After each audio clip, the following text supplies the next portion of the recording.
Hi everyone, this is Rajiv Dingra. I'm the founder and CEO of What Consult, which is three-city based, India-based digital agency. Founded in January 2007, and it's been 10 years that we've been in this business.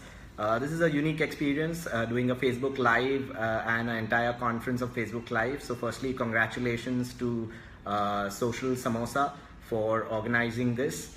Starting with my keynote, which is on the state of social media in India. So social media has been around for the last 10 years officially. In 2007, I remember Facebook, which was the leading social platform, opened up to the world, including India, beyond the .edu IDs. Before 2007 in India, social media was two platforms, Hi-Fi and Orkut.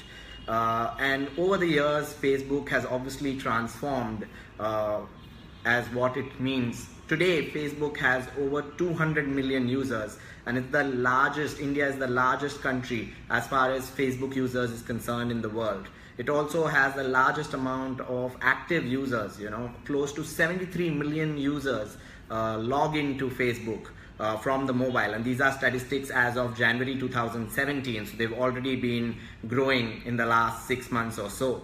As you see, Facebook is not the only platform that dominates the Indian space. In the last 2 to 3 years, there has been a plethora of platforms that use visual or video content that have been growing exponentially in India. In fact, platforms that were primarily text oriented like Twitter have also pushed forward both live video and video content updates as their core feature.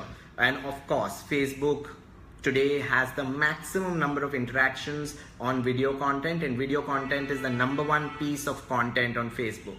So over the last 2 years, we've seen Instagram, Snapchat, these two platforms scale up in a big way, what I call as bite-sized live video that one can consume over a short period of time, and also it expires, it doesn't stay. It's known as Snapchat stories and Instagram stories. These platforms have created an opportunity for users to express themselves on the go, which was not possible with video content. In fact, this Facebook Live was not possible 5 to 6 years ago.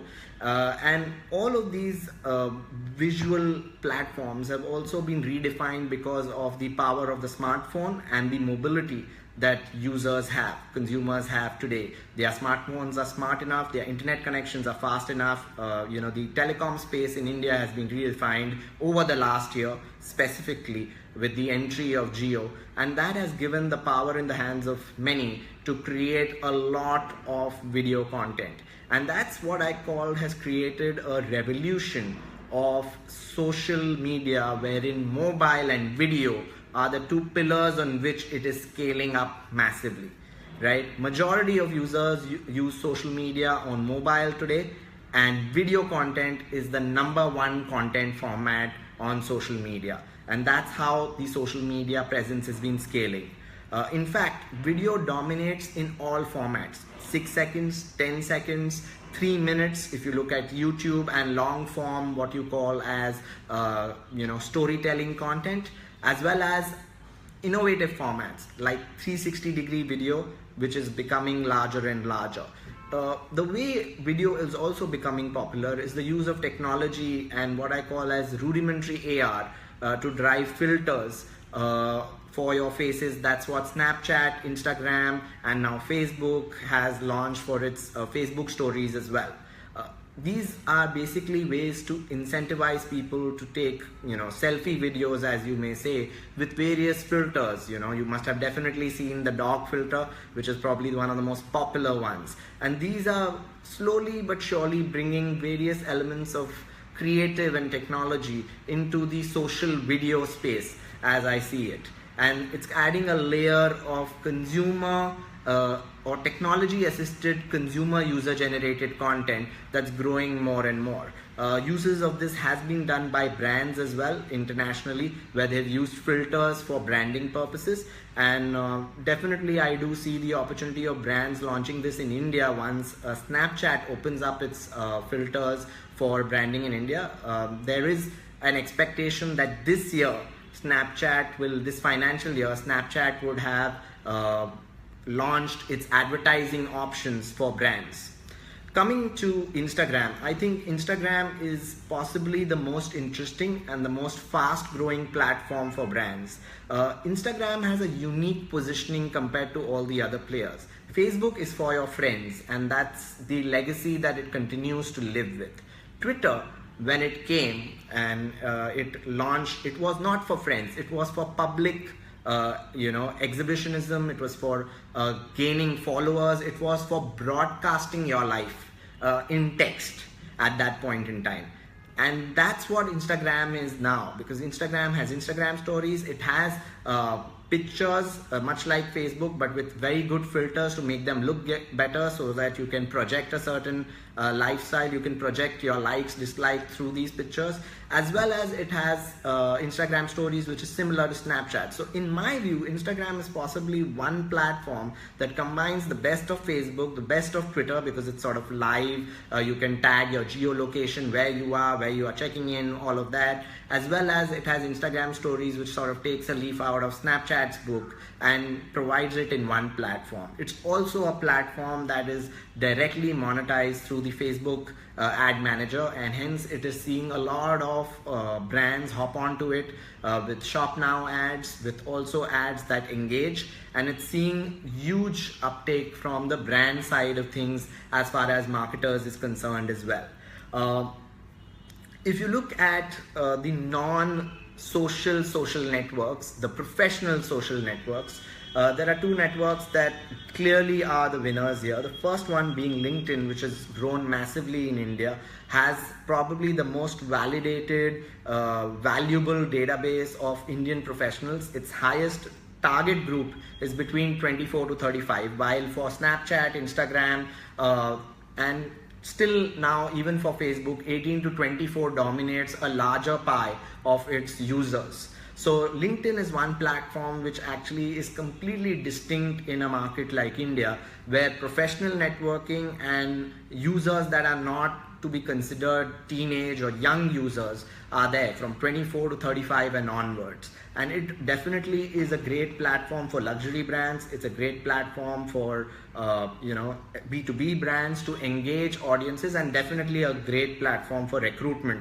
which a lot of people use LinkedIn for.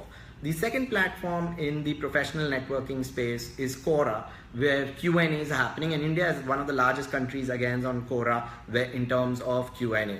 Now, as we go ahead and look ahead in terms of the state of social media, last year, two things that became very popular were chatbots and 360-degree video. And I do believe that chatbots have an opportunity to leverage social. A lot of brands have launched their chatbots on the Facebook Messenger and are using the social architecture, the social reach to drive interaction and what I call as consumption and transaction as well using chatbots. There are food players that have done this. The other is 360-degree video, which is trying to get a VR or a live 360-degree experience on Facebook and so on and so forth.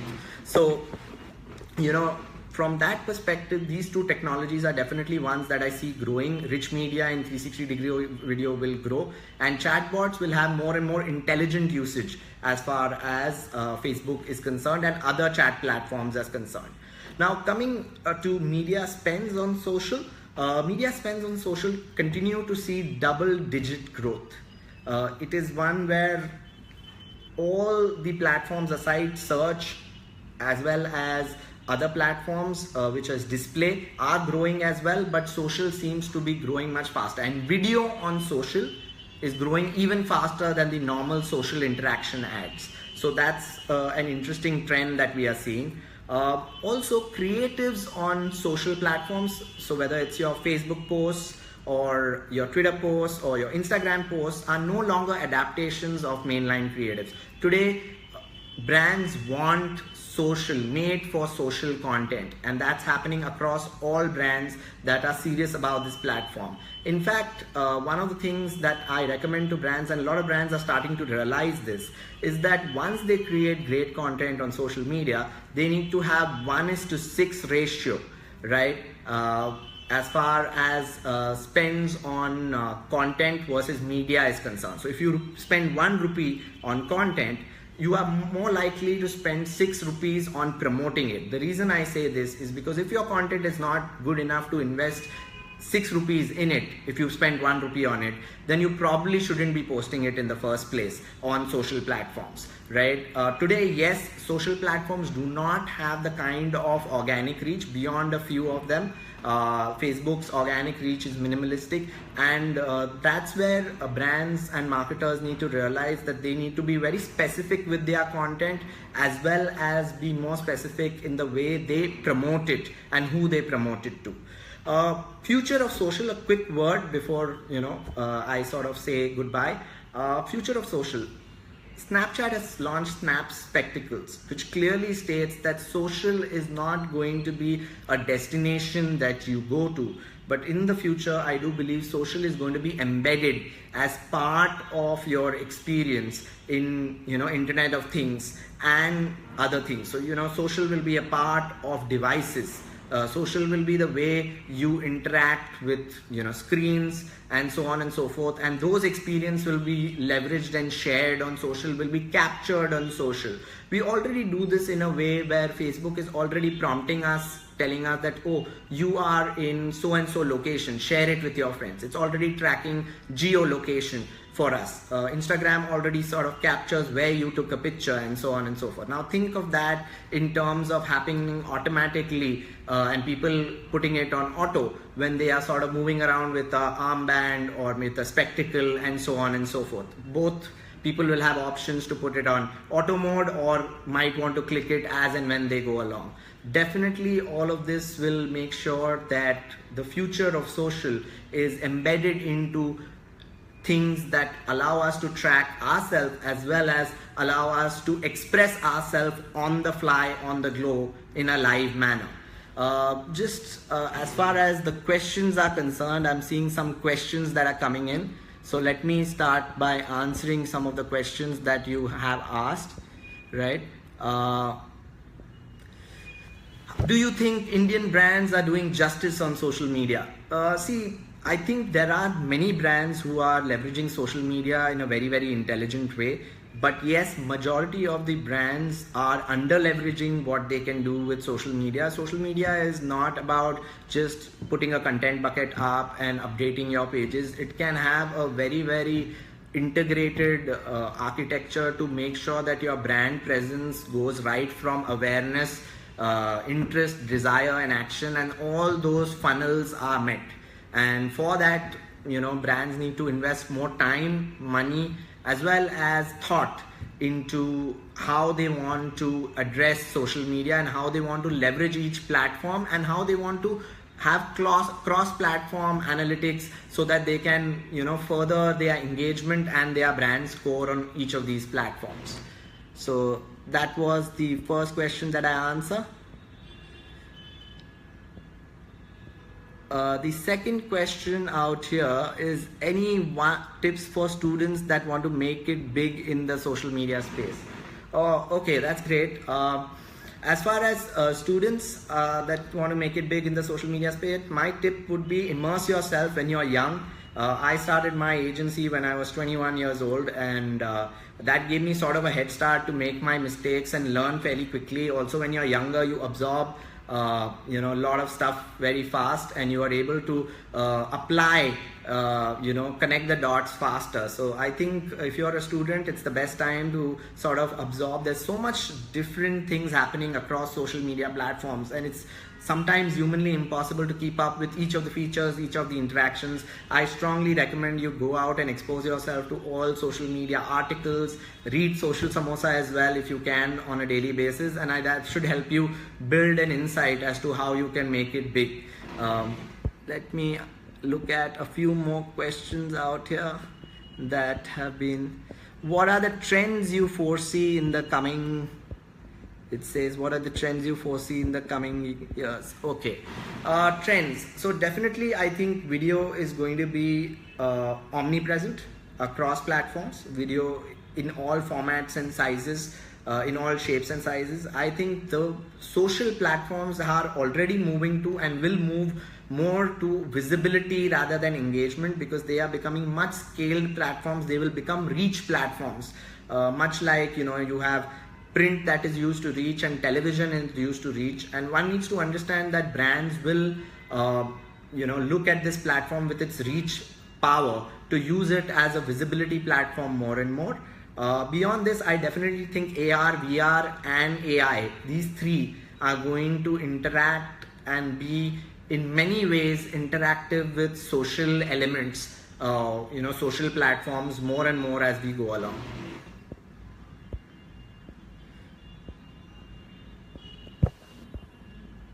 All right, and there are many more questions coming in. I'm just going to try and see if I can, read these.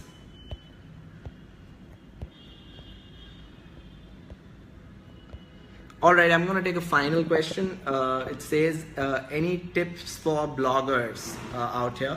Any tips for bloggers? One second. Yeah, there are more questions coming in, so one second. How do you?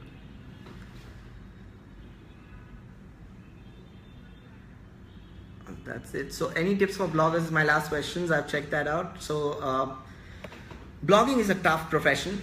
Clearly, I think video blogging is supposedly doing well, as I said, over the years. And if you are a blogger, I think you need to mix up your content from format perspective. Also, you need to look beyond just your own blog and the various social media platforms and scaling as a publisher on these social media platforms.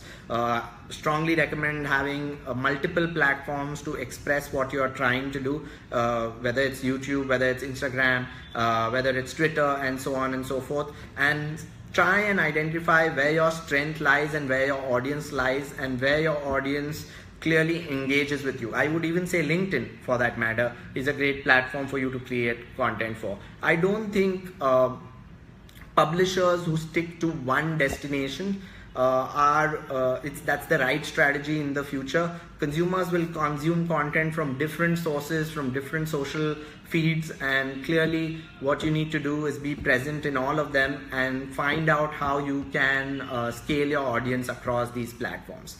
I think I've already overshot my time for this keynote. I thank the organizers at Social Samosa for organizing this. I hope you enjoyed this talk, and I'd love your feedback at Rajiv Dingra on Twitter, though this is a Facebook Live, as well as you can write to me at rajiv@whatconsult.com. Thank you.